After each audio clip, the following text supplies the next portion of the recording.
Okay, mimi nataka tumalizie kwa hili jambo. Mimi nataka wewe uthibitishe kama ni kweli ishai kutokea. Ni kweli Dudu Baya kuna sehemu alikusaidia kuweza kupata haki yako?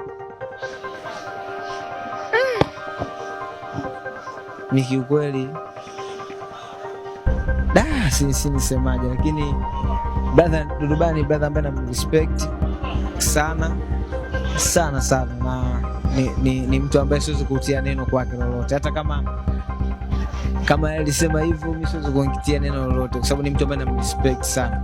Yaani ule ni mtu ambaye yani si nisemaje, mimi simfikia hata kidogo. Ni watu ambao kaka zetu walifanya mambo makubwa sana. Kwa nafikiri ili naenda kuendelea kuongea litaleta kama namna gani, kwa mimi sitaki matatizo. Hamna litaja kwamba kuna namna Kayumba alitakiwa kudhulumiwa haki yake, basi mimi nika pray part kama brother. So mbaya. Niongea hivyo ni vizuri. Wewe ni kweli?